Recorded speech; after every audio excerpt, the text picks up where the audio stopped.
Okay, so this was a really big week for me in my student teaching because it was a week that I took over the classroom. Everything changed. We changed desks, which was a really symbolic way for the kids to see that I stepped into the teacher role, and I really thought that was really sweet of my cooperating teacher to she had me in a sign that said Miss Hoff, and she had it all cleaned off, and everything was just turned over to me, everything. And making missing work packets, just the day-to-day classroom operations, although not, almost completely, but not totally, because she's still in the room and she still helps me out with checking off homework and just making sure everything's running smoothly. One thing that my image this week was the little bird flying for the first time, because I felt that was a really good metaphor for how I was taking over. It's been a completely, stressful week. I felt really good about days 1 and 2, even though I was super nervous. And then day 3, I did an activity that was a complete flop. At least in the first couple of periods, I made the mistake that middle schoolers can, watch videos and take notes at the same time, because I was coming from the high school and they haven't developed that skill yet. And it's something that we really need to work on, because they are going to need to develop that skill eventually. But for right now, it makes the discussion aspect in teaching a word unit very difficult. I hadn't realized that wasn't going to mesh well. So when we changed it in later periods, it worked really well, just having them watch the videos and then filling in the questions, as opposed to them trying to take notes during the videos. So that was, kind of one of my, defeats this week. But I felt pretty good about the rest of the week, except for then we had Thursday's assembly. And in Thursday's assembly, we went to go see Jonathan Sprinkles at Blacksburg High School. And I realized so much. First off, we get on these buses. They call us out of our first period class at 8:50 to get loaded onto these buses. We weren't supposed to load the bus till 9:10. So the schedule that we had gotten was immediately just thrown out the window. That was whatever. We're not going to do that. So we get on the buses. The kids are extremely hyper all morning. We might as well have just not have had first period, because they were way too hyper to be actually paying attention. Then we get on the buses. I see the nurse has a cart, 3 huge Rubbermaid tubs and a dolly that she's pulling full of medicines for a 45-minute presentation at the high school. We took 3 tubs of medicine.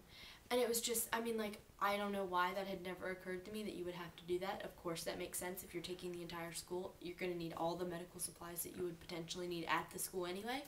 But for a field trip, it was nutso. It was why do you, I guess students enjoy field trips, but goodness, is it really worth it? If I do a field trip, it's gotta have a big purpose, is pretty much what I decided. You better get a lot out of that field trip. I think our field trip to the D-Day Memorial that we'll be taking later in the month is gonna be really worth it, because World War II is a big topic on their SOLs, and it's something that they really should understand to be better informed citizens. But Jonathan Sprinkles, really? I hate to sound really negative, but we get to this presentation. There's sexual overtones for middle schoolers. He didn't change up his presentation from the high school, so it was borderline inappropriate, some of the things that he mentioned. And everybody commented on that, all of the teachers were kind of saying, he really needs to work on that. Apparently it had improved from last year's sexual overtones, but it was this is what we pulled our kids out. And yeah, ultimately it had a good message, but I just felt like it was all over the place, that the kids just didn't really benefit from it. And what I was thinking is, I was looking around and I saw, this was supposed to be part of our character development. And so I looked at the kids in my class that I, would say maybe need some character development. And I was like, they aren't listening. They aren't paying attention.